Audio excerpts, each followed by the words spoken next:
Halo sahabat mistik Nusantara. Sampurasun. Kumaha Daramang. Kembali lagi di channel Mistik Nusantara. Di video ini, kita akan menelusuri sejarah mistik dan peradaban tua yang membentuk jati diri Nusantara. Sebuah kisah yang lahir dari tanah Sunda, dijaga oleh gunung-gunung tua dan sakral, dan diwariskan melalui bisikan para leluhur. Mari kita heningkan sejenak pikiran dan rasa hati kita semuanya. Karena apa yang akan kita dengar bukan sekadar cerita masa lalu, melainkan jejak peradaban para leluhur dan kesadaran yang masih hidup hingga hari ini di dalam darah dan jiwa kita. Di barat Pulau Jawa, di tanah yang diselimuti kabut pegunungan dan hutan tua, terbentang wilayah yang oleh leluhur disebut Tanah Parahyangan, Tanah Parahiang, atau Tanah Para Dewa-Dewi, tanah tempat manusia hidup berdampingan dengan kekuatan alam dan kesadaran batin. Dari tanah inilah tumbuh sebuah peradaban tua yang tidak dibangun dengan penaklukan, melainkan dengan keseimbangan. Inilah peradaban Sunda, yang dalam perjalanan sejarah dikenal sebagai Tanah Sunda Pajajaran. Sejak masa purba, manusia Sunda telah menetap di wilayah pegunungan Jawa Barat, Cianjur, Bogor, dan Sukabumi, dan membangun tata hidup yang berpijak pada hubungan manusia dengan alam. Mereka tidak memandang alam sebagai objek, melainkan sebagai saudara tua yang harus dihormati. Gunung, hutan, dan mata air diperlakukan sebagai penjaga kehidupan, bukan sekadar sumber daya. Dari cara pandang inilah peradaban Sunda lahir dan bertahan sampai sekarang. Dalam kesadaran leluhur Sunda, gunung bukan hanya bentang alam, melainkan poros kehidupan dan spiritualitas. Gunung menjadi penanda arah, penentu musim, pusat sumber air, dan tempat penyucian batin. Kampung-kampung dibangun dengan memperhatikan posisi gunung, ladang ditata mengikuti alur alam, dan manusia menyesuaikan diri dengan kehendak semesta. Hidup harus seimbang, tidak berlebihan, tidak melampaui batas. Di Kabupaten Cianjur berdiri Gunung Padang, sebuah situs megalitikum yang menjadi saksi peradaban Sunda Purba. Gunung Salak, gunung sunyi yang diselimuti kabut dan keheningan. Dalam tradisi Sunda Pajajaran, Gunung Salak dikenal sebagai tempat tirakat dan pengujian batin. Leluhur mendatangi gunung ini selain untuk mencari kesaktian, mereka dapat menundukkan hawa nafsu dan membersihkan diri dan niatnya. Dari Gunung Salak lahir ajaran bahwa kekuatan sejati bukan berasal dari ilmu yang dipamerkan, tetapi dari batin yang terkendali dan rendah hati, lahirlah kesaktian sejatinya. Di wilayah Cianjur dan Sukabumi, berdiri Gunung Gede, gunung yang sejak lama dipandang sebagai sumber kehidupan. Dari lerengnya mengalir mata air yang menyuburkan sawah dan ladang. Leluhur Sunda menjaga kawasan ini dengan pantangan adat, tidak merusak hutan, tidak serakah mengambil hak orang lain, dan mereka tidak berlaku sombong. Gunung Gede mengajarkan bahwa kehidupan hanya akan bertahan jika manusia tahu batas dalam mengambil dari alam. Berdampingan dengan Gunung Gede, melintasi wilayah Cianjur, Bogor, dan Sukabumi, berdirilah Gunung Pangrango. Bagi masyarakat Sunda, Pangrango melambangkan ketenangan batin dan dunia leluhur. Gede dan Pangrango dipandang sebagai pasangan keseimbangan, kehidupan dan keheningan, lahir dan batin. Dari sinilah lahir kesadaran bahwa manusia tidak boleh hanya sibuk bekerja, tetapi juga harus menjaga batinnya agar tetap selaras dengan alam. Di tengah kesadaran alam dan gunung-gunung sakral inilah nilai-nilai Sunda Pajajaran. Sunda Pajajaran tumbuh dan diwariskan. Leluhur menitipkan amanat yang sederhana namun kuat. Hirup kudu nyunda, artinya hidup harus bersunda. Dan arti lainnya, hidup harus beretika, selaras dengan alam, dan saling menghormati sesama. Nilai ini dirumuskan dalam falsafah Sili Asah, Sili Asih, Sili Asuh, Sili Sengiten, Sili Wangian. Saling mengasah kesadaran, saling mengasihi semua makhluk, saling menghormati dan saling menjaga kehidupan sesama umat beragama. Tentunya dalam ajaran Siliwangi kita tidak boleh menghina, menjelekkan sesama manusia. Masyarakat Sunda Pajajaran hidup dalam tatanan kampung yang tertib dan sederhana. Musyawarah dijunjung tinggi, tetua adat dihormati, dan keputusan diambil dengan pertimbangan rasa. Bahasa Sunda berkembang sebagai cermin peradaban yang halus, dengan tingkat tutur yang mengajarkan etika dan penghormatan. Cara berbicara mencerminkan isi batin, dan ucapan dijaga agar tidak melukai hati manusia lainnya. Seni dan budaya menjadi sarana pewarisan nilai. Pantun, tembang, wayang, kacapi, dan suling bukan sekadar hiburan, melainkan media pendidikan moral. Legenda-legenda Sunda Pajajaran, kisah gunung sakral, hutan larangan di Jawa Barat, dan tokoh-tokoh besar dan bijaksana, menjadi cara leluhur menanamkan pesan tanpa paksaan. Hingga hari ini, warisan itu masih hidup di kampung adat, pedesaan, dan bahkan di tengah kehidupan modern dan keturunan-keturunannya, yaitu anak cucu buyut. Sahabat mistik Nusantara, peradaban Sunda Pajajaran tidak runtuh bersama berakhirnya kerajaan Pajajaran. Ia tetap hidup sebagai tata nilai, sebagai kesadaran, dan sebagai cara manusia memperlakukan alam dan sesamanya. Selama Gunung Padang di Cianjur masih berdiri, selama Gunung Salak di Bogor dan Sukabumi tetap sunyi, selama Gunung Gede dan Pangrango terus mengalirkan kehidupan dan keseimbangan, maka amanat leluhur Sunda akan terus lahir dan bernafas. Dalam ajaran leluhur Sunda, kehidupan tidak pernah dipisahkan antara lahir dan batin. Segala sesuatu dipandang memiliki ruh, memiliki rasa, dan memiliki tempatnya masing-masing di dalam tatanan semesta. Karena itu, manusia Sunda diajarkan untuk hidup dengan kesadaran, bukan sekedar dengan keinginan.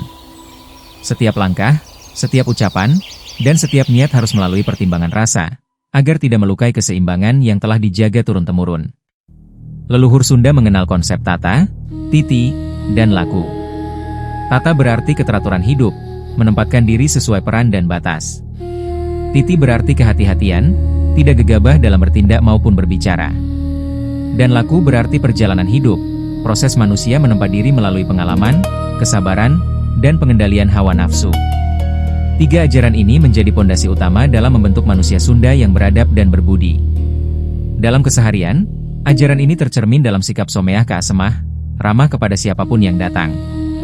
Orang Sunda diajarkan untuk membuka hati sebelum membuka mulut, dan membuka rasa sebelum mengambil keputusan. Keramahan bukan sekadar sopan santun, melainkan cerminan kesadaran bahwa setiap manusia adalah titipan Sang Pencipta yang harus dihormati. Budaya Sunda juga menempatkan bahasa sebagai cermin batin.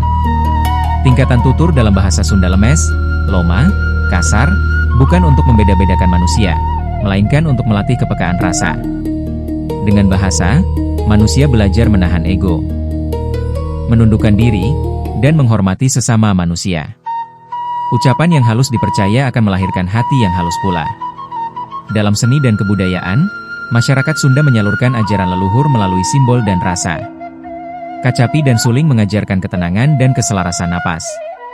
Tembang Sunda mengajak manusia merenungi hidup, kehilangan, dan pengharapan. Wayang dan pantun menyampaikan pesan moral tanpa menggurui, karena leluhur percaya bahwa kebenaran akan lebih mudah diterima jika disampaikan dengan kelembutannya.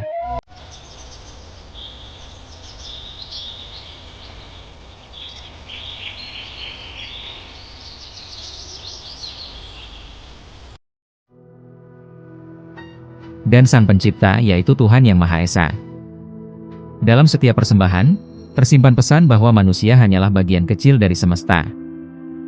Tidak pantas untuk sombong di muka bumi ini. Tidak pantas untuk rakus.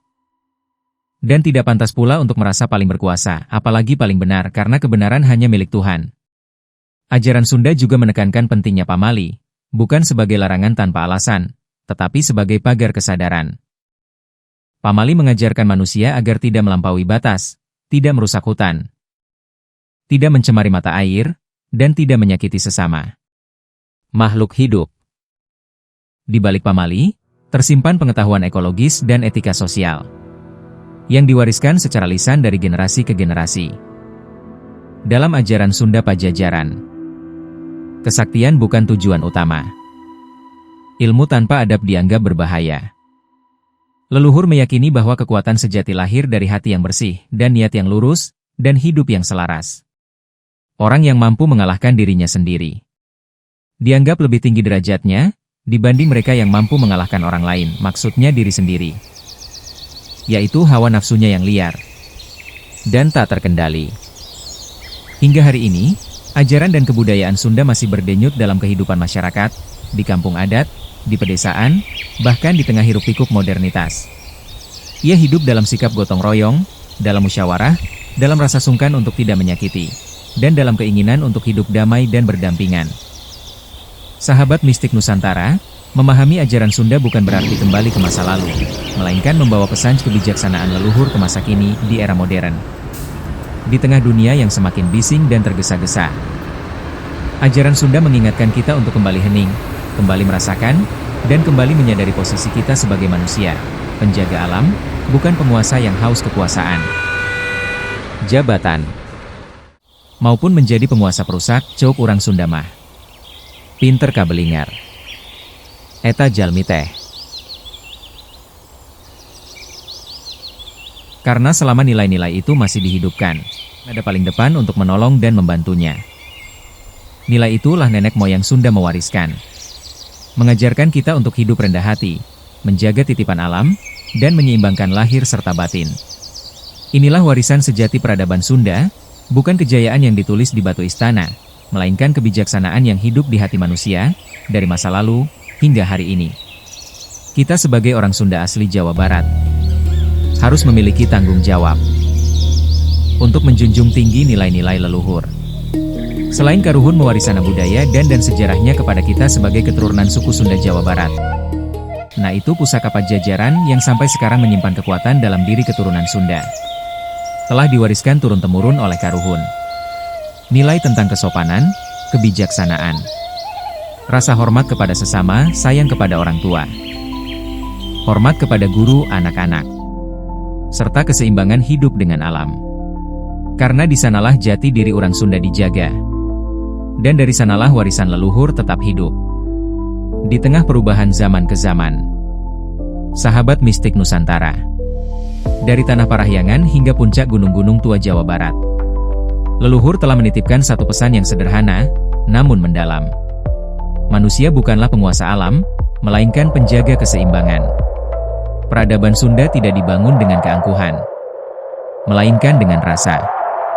Dengan kesadaran bahwa hidup harus dijalani selaras antara pikiran dan perbuatan, antara manusia dan sesamanya, serta antara manusia dan alam semesta.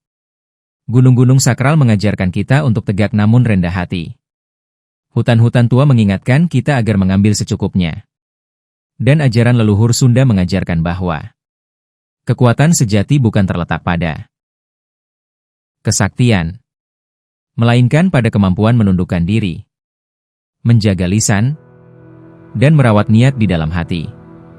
Jika hari ini kita masih mampu hidup someah, masih mampu menghormati perbedaan, dan masih mau menjaga titipan alam, maka sejatinya kita sedang melanjutkan napas peradaban Sunda yang diwariskan sejak ribuan tahun lalu. Karena warisan leluhur bukan hanya tersimpan di batu, bukan hanya di situs-situs tua, melainkan hidup dalam sikap, tutur kata, dan cara kita memperlakukan sesama manusia, serta alam yang menopang kehidupan.